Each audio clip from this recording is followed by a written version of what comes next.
The galaxy had many legends. Some spoke of empires that rose and fell like waves in the ocean of stars. Others told stories of strange creatures that once roamed forgotten planets. But there was one story that most alien civilizations knew well, the story of Earth and its people.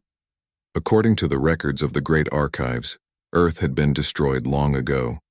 It was said that during an ancient war, when powerful empires clashed across the galaxy, a weapon of great power had fallen upon Earth.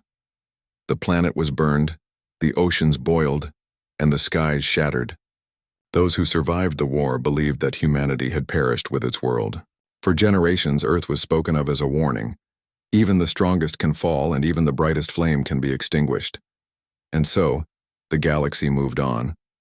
The Great Councils stopped speaking of Earth. Maps no longer marked its location. Its memory faded, becoming only a story whispered to children of alien races. Humanity, it seemed, was gone forever. But the truth was far different.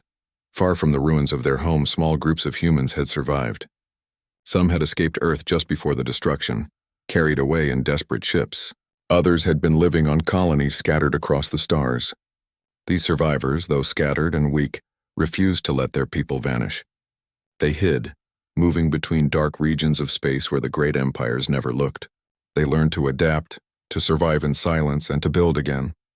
These hidden survivors became known among themselves as the Remnants. For hundreds of years, they carried the memory of Earth in their hearts. They preserved stories, songs, and knowledge. They built small fleets in secret, never showing their strength. To the galaxy, they were invisible. To themselves, they were guardians of a lost world, waiting for the time when they would rise again. The Remnants lived under constant danger. The galaxy was ruled by powers who would not allow small free peoples to survive. The most feared of them was the Tharkal Dominion, an empire of iron and fire. The Dominion ruled through fear, enslaving weaker species and crushing any who dared to resist. To them, humans were nothing but an old story, long dead and forgotten. If they ever discovered that the Remnants lived, they would send fleets to finish what had begun on Earth. But the Remnants were clever. They knew how to remain hidden. Their fleets never stayed in one place. Their colonies were built inside asteroid belts or within the storms of gas giants invisible to scanners. They trained their young not only in science and farming but also in strategy, discipline, and the will to survive. For humanity had learned the hardest lesson of all, that survival itself was victory. Generations passed. Children grew up hearing of Earth, a planet they had never seen but could picture in their minds through the stories of oceans, forests, and mountains. To them, Earth was not only a home lost in fire. It was a dream, a promise that one day they would no longer need to hide. Humanity was scattered but not broken. One such hidden fleet drifted silently near the edge of a forgotten star system. The ships were old but well-maintained, patched again and again with scavenged metal. Their crews worked together like family, bound by loyalty and memory. At the center of the fleet was a ship known as the Hope of Dawn, a vessel that carried the most precious cargo of all, the Earth Archives. Within its databanks were the songs of ancient musicians, the writings of poets, the discoveries of scientists, and the dreams of generations long gone. For the humans of the Remnants, the Hope of Dawn was more than a ship. It was Earth itself, alive within the cold of space. The fleet commander, Admiral Wren Hale, often walked the quiet halls of the Hope of Dawn at night. He would stop by the chamber where the archives were stored, look at the glowing symbols of Earth's languages, and remind himself why they endured. His people were scattered, weak compared to the great empires, but they had something stronger than weapons. They had memory. They had hope. And yet, the galaxy believed Earth was gone. Admiral Hale often wondered how long this silence could last. How long could humanity hide in the shadows while the Dominion and other empires spread their rule? He knew that one day the truth would break into the light. He knew that one day humanity would be forced to act. But that day had not yet come. For now, the Remnants stayed quiet, training their pilots, strengthening their ships, and keeping the memory of Earth alive. Still, rumors traveled through the stars. Traders spoke of strange raiders who attacked Dominion supply lines, then vanished without a trace. Some said they were ghosts. Others claimed they were old machines from forgotten wars. None dared to guess the truth, that these ghosts were the children of Earth sharpening their claws in the shadows. The galaxy did not know it, but a storm was coming. The humans had not forgotten who they were. They had not forgotten Earth, and when the time came, they would strike not as broken survivors, but as the heirs of a world the galaxy had believed destroyed. For now, the legend of Earth was still a whisper.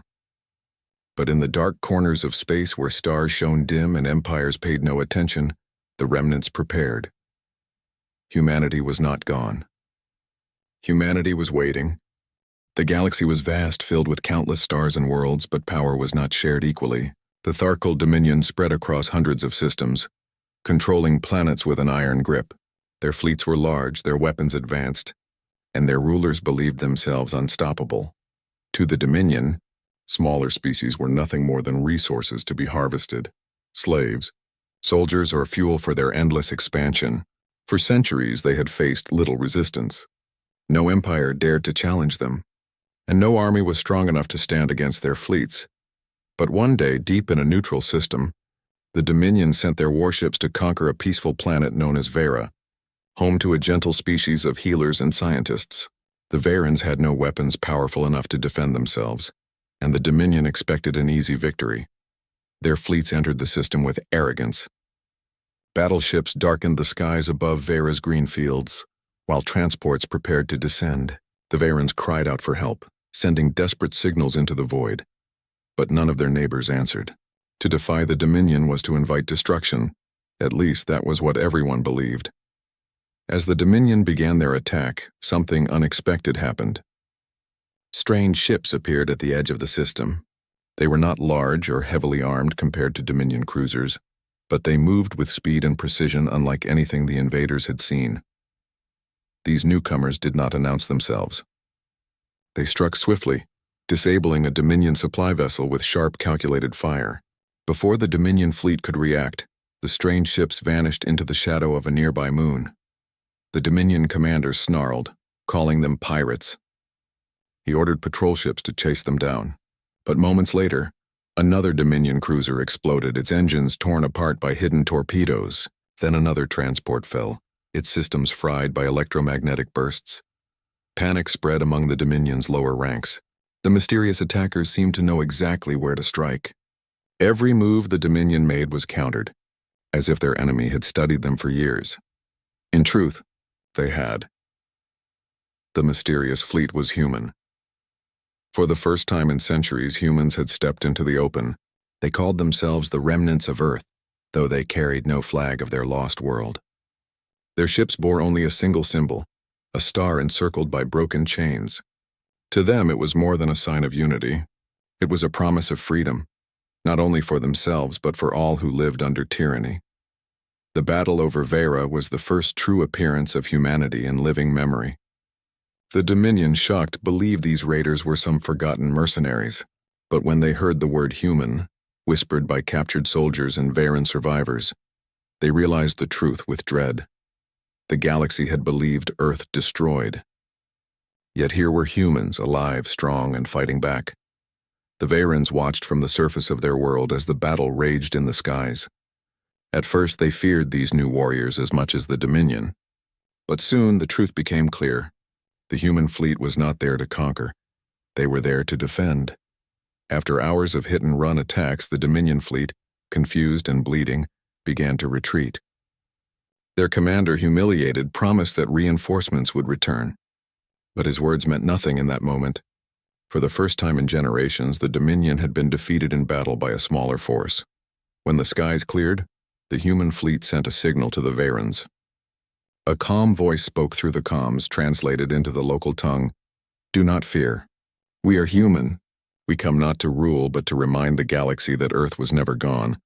The Verans wept in relief. They had expected only death, yet now they had protectors. Their world had been saved not by their own strength, but by a species thought long dead. The news spread faster than light itself. Traders, smugglers, and refugees carried whispers from one system to another. The story grew with every telling.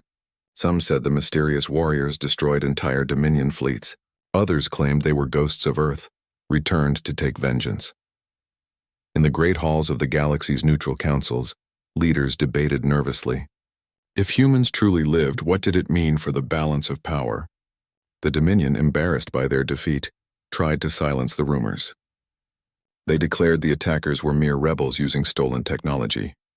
But deep inside, the Dominion feared the truth, because the truth was dangerous. If humanity had survived, then the ancient story of Earth's destruction was not complete. If they had endured in the shadows, then what else had they prepared? And if they could defeat Dominion ships with smaller fleets, what would happen if their numbers grew? The Dominion's fear turned to rage. Orders spread across their empire. Find these humans, crush them, and erase their existence once and for all. But it was already too late. For the first time, alien species across the galaxy began to hope. Races long enslaved by the Dominion whispered the name of Earth. Merchants painted the human star symbol on the hulls of their ships, even if they had never met a human. It became a mark of defiance, a small rebellion in plain sight. On hidden human colonies, the reaction was even stronger. Young men and women who had grown up hearing only stories of Earth now saw proof that their people were ready to rise again. Volunteers filled the training halls. Pilots begged for ships. Farmers offered their crops to supply the fleets. Admiral Wren Hale, aboard the Hope of Dawn, stood before his captains and spoke simple words. "We are discovered. The galaxy now knows humanity still lives. We cannot return to the shadows. But neither will we run. From this moment, we fight not only for survival, but for every world that dreams of freedom." The room fell silent, then erupted in determination. For generations, the remnants had hidden. Now they would no longer hide. Across the Dominion, fear and anger spread. The Emperor of the Tharkul swore to erase the humans, calling them insects daring to sting a giant. Fleets were dispatched to hunt them across the stars. But the humans were ready. They had studied the Dominion for years, watching, waiting, and learning their weaknesses. They did not fight like other empires who marched fleets into open battles. Instead, humans used creativity. They attacked supply lines, not strongholds. They struck at night, then disappeared into asteroid fields. Every small victory spread their legend further. The Dominion began to realize a truth they did not want to face. They were not fighting an enemy of numbers. They were fighting an enemy of will, and that will was unbroken. On Vera, life slowly returned to peace. The Varans rebuilt their cities, guided by human engineers who taught them how to shield against future attacks. Children of Vera learned human songs while humans tasted Varan fruits and shared stories of Earth. For the first time in centuries, two species laughed together, not as conqueror and slave, but as friends. This was the spark. The galaxy had thought Earth was gone. The Dominion believed humans were weak, but the truth was rising piece by piece, system by system. Humanity had returned not with promises of conquest, but with the promise of hope. And in the quiet of space aboard the Hope of Dawn, Admiral Hale looked toward the stars and whispered the words that guided his people. They thought Earth was destroyed. Now humanity strikes back. The galaxy would never be the same. The Dominion did not forgive. The Battle of Vera was a wound to their pride, and the whispers of human survival spread like fire. The Emperor of the Tharkul sat in his dark throne and declared before his council, "If the humans live, they will be destroyed. The galaxy will remember their name only as dust." And so fleets were dispatched. Ships heavy with weapons swept through neutral space, hunting for any sign of the mysterious warriors who had humiliated them. The Dominion expected an easy victory. They had more ships, more soldiers, and centuries of dominance behind them. To crush these remnants of Earth should have been no more difficult than stepping on an insect. But the Dominion was wrong. The humans did not fight like the Dominion expected. Where the Dominion relied on brute force, humans relied on cunning. Where the Dominion moved slowly with heavy fleets, humans moved swiftly in small groups. Where the Dominion used fear to control others, humans used hope to inspire. In the shadows of asteroid belts, small human ships waited silently, their engines powered down. When Dominion patrols passed, the humans struck from hiding, disabling the lead ships before the rest even realized what was happening. Then, as the Dominion scrambled to respond, the humans disappeared into the rocks. Other times, human raiders struck at supply convoys. They did not try to destroy everything. Instead, they targeted the fuel ships, leaving the rest of the Dominion fleet stranded and helpless in the void. Once again, before reinforcements arrived, the humans were gone. To the Dominion, this was infuriating. To the galaxy, it was inspiring.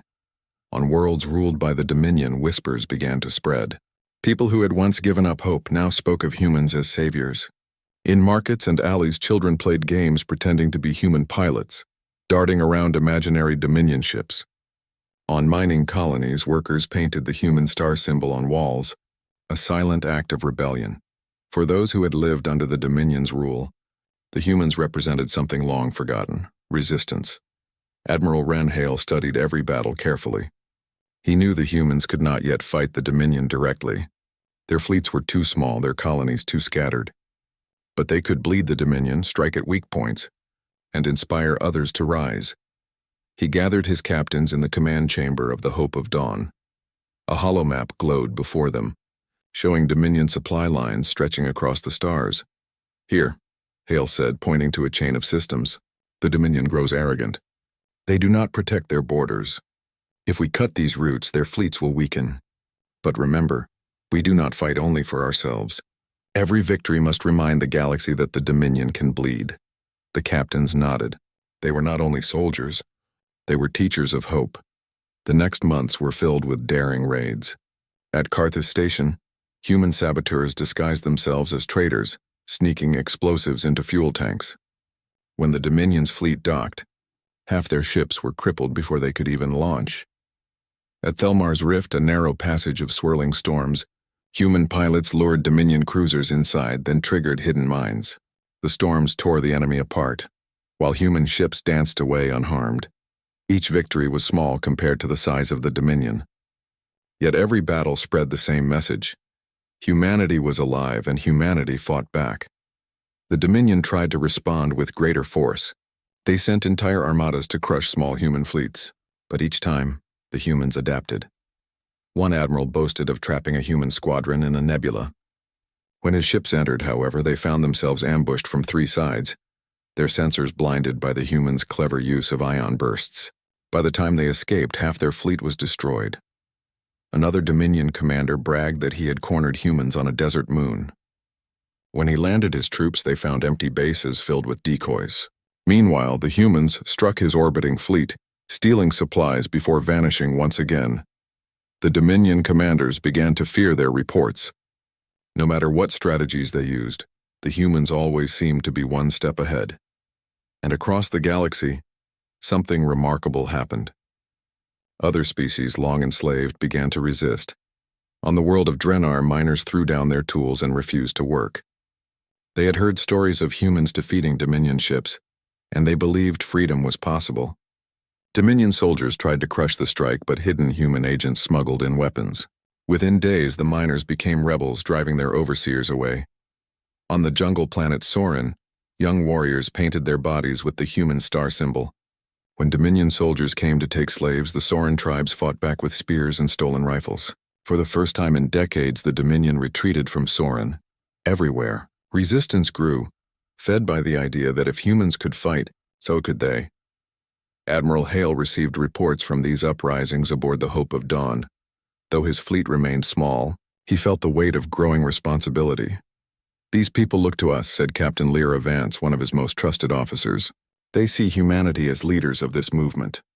But are we ready for such a role?" Hale's face was calm, though his eyes were weary. "Perhaps we are not ready," he admitted. "But it is not about readiness.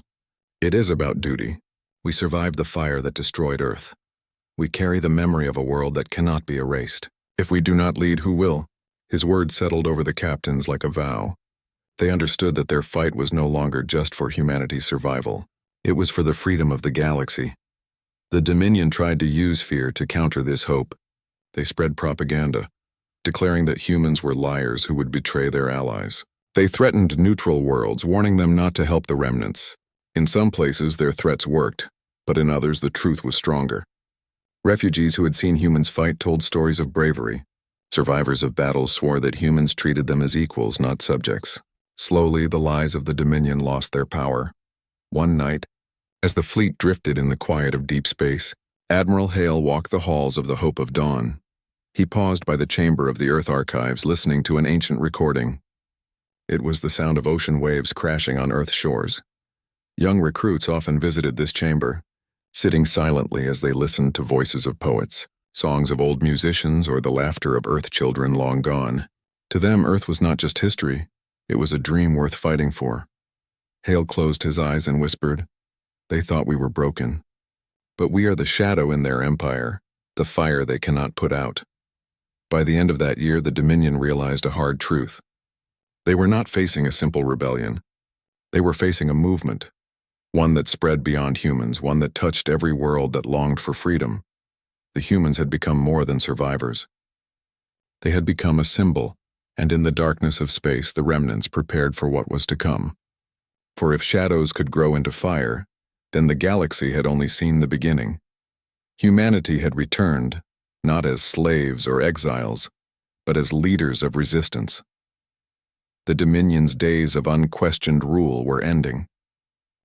The galaxy was changing. Small sparks of rebellion had grown into fires that could no longer be ignored. Everywhere humans appeared, hope followed. Even worlds that had once surrendered to the Dominion found courage to resist. Humanity's name was no longer a whisper. It was a signal, a call to all who dreamed of freedom. But for the remnants, the fight was more than military. It was personal. Humanity carried a legacy, a memory of Earth itself. The stories of oceans, forests, mountains, and the laughter of children were more than just old songs. They were proof that life, even after great tragedy, could endure. On the hope of dawn, Admiral Wren Hale stood before a holomap filled with the territories still under Dominion control. The map was a sea of red and gray, representing systems ruled by fear. Yet scattered across it were small green dots, worlds that had rebelled, inspired by humans, guided by their fleets. "These are not victories," Hale told his captains. "Not yet. They are promises. Promises that we can keep if we remain true to who we are." Captain Lyra Vance leaned forward. "Admiral, the Dominion grows desperate. They are fortifying their core systems. They know we are coming. If we strike too soon, it could be our last battle." Hale nodded slowly. "Then we strike smart. Humanity's strength has never been in sheer numbers. It is in adaptability, in courage, in the will to never give up." The humans began to reveal another part of their legacy.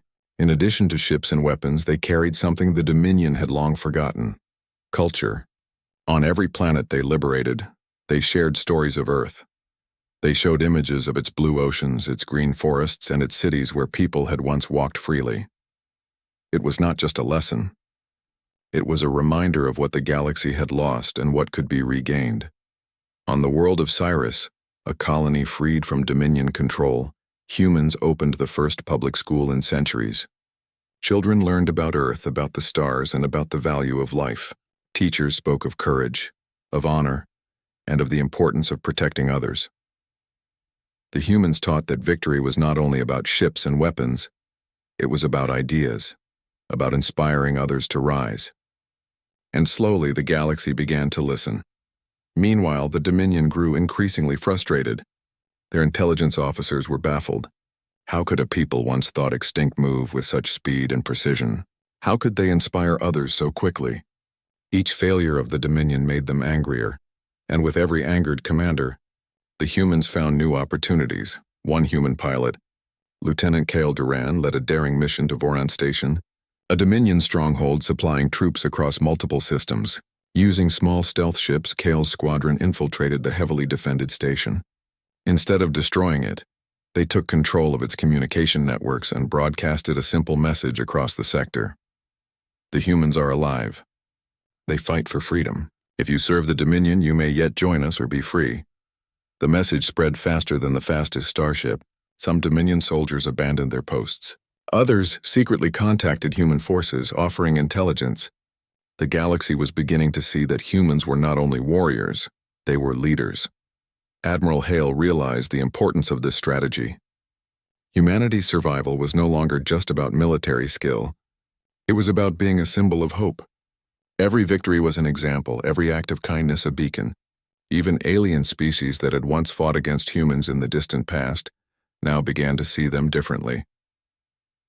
On Terran 4, a planet known for its harsh deserts, a human medical team treated refugees, not soldiers, showing that humans valued life over conquest. Children played under the shade of temporary shelters while humans taught them songs of Earth. These acts of compassion spread like wildfire through the Dominion's territories, undermining the fear that had long ruled the galaxy. Hale watched these developments with a quiet pride. "We fight for our survival," he said, "but we also fight for the soul of the galaxy." The Dominion, however, was not ready to surrender. They sent their elite fleet, the Iron Talons, led by the ruthless Admiral Varkos, to hunt the humans. Varkos believed humans were nothing more than relics, yet he could not ignore their growing influence. He vowed to crush them completely. The humans anticipated his arrival. They did not meet the Iron Talons in a direct battle. Instead, they set up decoy fleets, hidden minefields, and clever ambush points. Each time Varkos thought he cornered them, he found only shadows. Each strike of the humans cost the Dominion ships and men. The humans were not just defending themselves, they were teaching the Dominion a lesson. The galaxy was no longer theirs to command with fear alone. During one quiet night in the command deck of the Hope of Dawn, Admiral Hale called a meeting of his key officers. The room was filled with stars projected from the holomap, marking planets liberated and those still under Dominion control. "We are showing the galaxy who we are," Hale said. "But we must also remember why we fight. Earth was lost, but we carry it with us. Its memory is our strength, and our strength inspires others. Every world we touch becomes part of our legacy." Captain Lyra Vance spoke softly. "Admiral, some of our young soldiers ask why we fight, why we risk everything. I tell them it is for Earth, but it is more than that, isn't it?" Hale looked at her and smiled faintly. "Yes, it is more. We fight for hope, for justice, for every being who dreams of a life without fear. That is what Earth gave us, and that is what we share with the galaxy." The humans began to create alliances. On freed planets, representatives came forward to join councils, sharing intelligence and resources. Formerly enslaved species began building small fleets, learning the ways of human strategy. Each new ally strengthened the humans' influence. Even some neutral systems, previously afraid to act, sent supplies and volunteers to aid the remnants. The Dominion could no longer rely on fear to keep systems obedient. Humanity's legacy was spreading faster than their fleets could destroy. And yet the humans did not forget humility. They remembered that victory was not about domination. Every act of compassion, every effort to teach was part of the mission. They were not conquerors, they were guardians of freedom. As the campaign continued, the humans discovered another part of Earth's legacy. Buried in old archives were designs for technology thought impossible, strategies for ships that could adapt and change rapidly, and principles for teamwork that could allow small groups to overcome larger forces.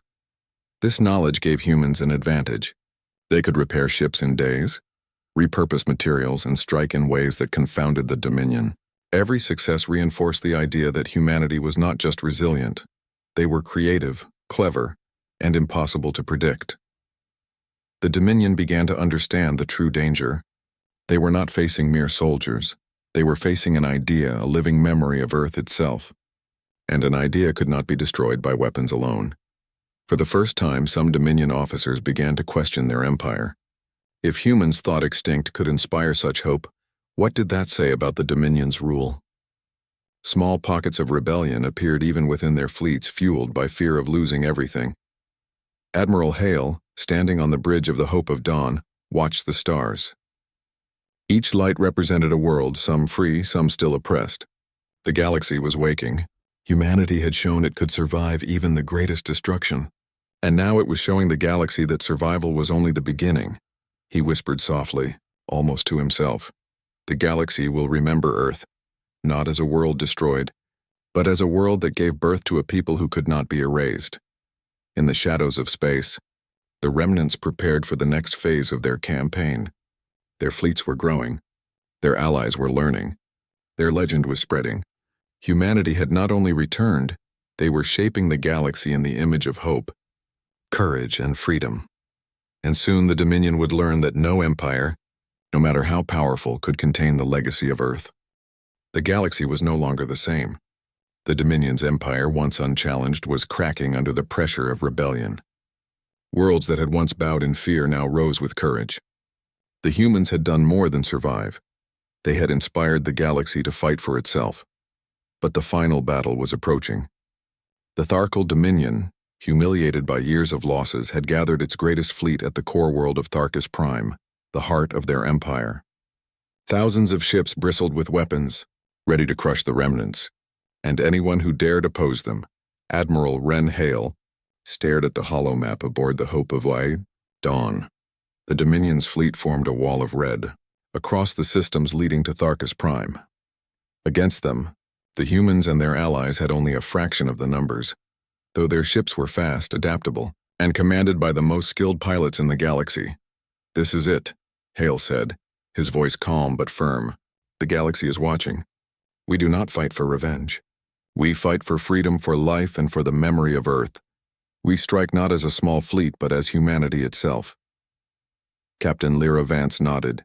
"We are ready, Admiral. Every world that believes in us is counting on us." Hale's eyes glinted with determination. "Then we make history." The remnants moved swiftly.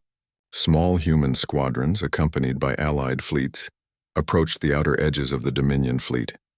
Sensors blared as Dominion commanders detected the approaching force. Admiral Varkos, commanding the Iron Talons, smirked. "Finally, the humans show themselves," he said. "They will burn like the legends claim." But he underestimated them. The humans did not charge directly into the Dominion.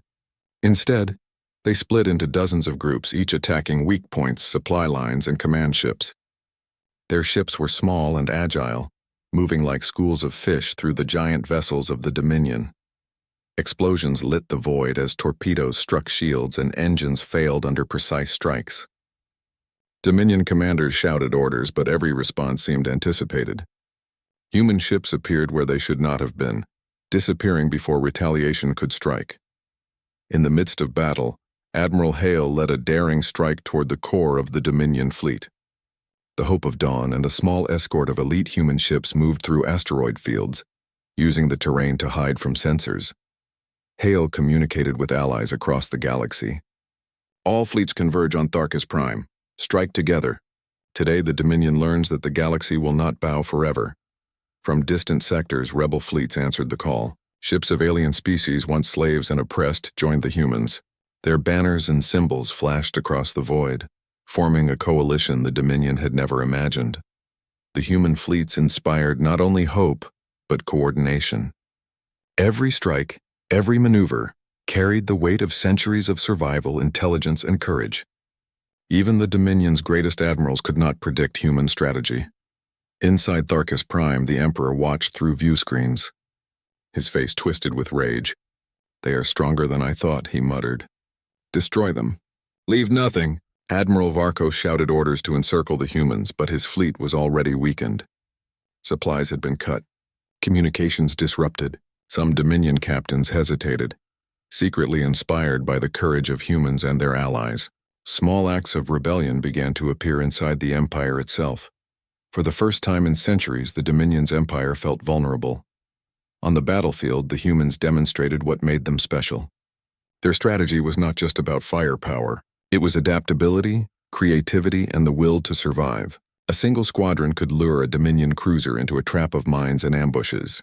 Another could disable the engines of a massive battleship with precise energy bursts, leaving it stranded.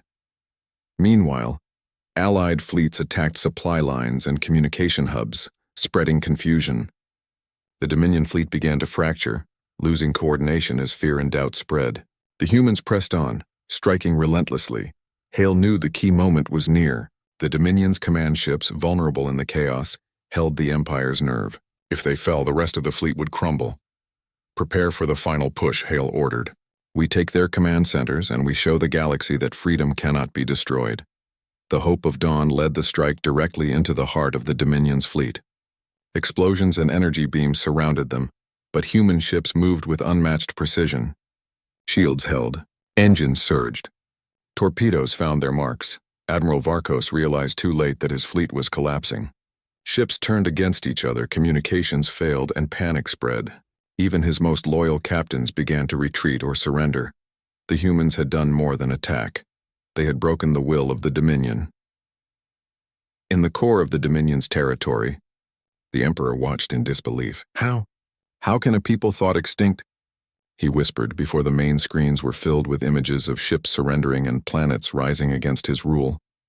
It was not only the humans who struck back, it was the galaxy. Planets long oppressed sent fleets, rebel colonies rose up, and systems previously loyal to the Dominion switched sides. The Empire was unraveling before his eyes. The humans had shown the galaxy something that no weapon could destroy: courage, hope, and unity. After hours of relentless battle, the Dominion fleet collapsed. Surviving ships retreated or surrendered. Human and allied forces held the field. Explosions lit the void, but the humans did not gloat. They moved carefully, helping civilians and repairing damage where possible. Their victory was not only in battle, but in demonstrating mercy and leadership. Admiral Hale broadcast a message across the galaxy: "The humans live. Earth was never gone. The galaxy is free if we all choose to protect it. Today's the day we remember what hope can do." The message was received by billions. Children on distant worlds looked up at the stars with wonder.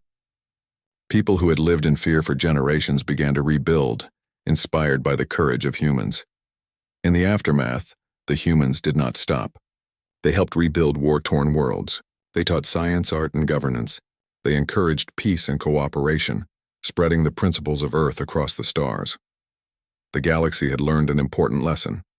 No matter how powerful an empire, it could never destroy the spirit of humanity. Admiral Hale walked on the surface of a liberated planet, looking at the sky filled with stars. He thought of Earth, the home they had lost centuries ago. But he also thought of the galaxy they had helped shape. "We carry Earth in our hearts," he said quietly, "and now we carry it in every world we touch." Humans rebuilt not only themselves, but the idea of freedom. Their fleets patrolled the galaxy not as conquerors, but as guardians. The Dominion no longer ruled with fear, and their surviving forces were monitored to prevent a return to tyranny. Children in liberated worlds learned of human struggle. They read about the remnants, their courage, and their unwavering hope. The story of Earth, once thought destroyed, became a symbol of resilience, reminding all species that no matter how dark times may seem, life can endure and thrive. And so, humanity did more than survive. Humanity thrived. Humanity inspired. The galaxy had seen the impossible, humans returning from the shadows, surviving destruction and striking back, not with hatred, but with courage and wisdom. In the quiet of space, aboard the Hope of Dawn, Admiral Hale looked out at the stars and smiled. "They thought Earth was destroyed," he said, "but we proved that hope cannot be erased. Humanity strikes back, and we will never stop." The stars shone brighter that night, as if the universe itself celebrated the return of humanity and the dawn of a new era.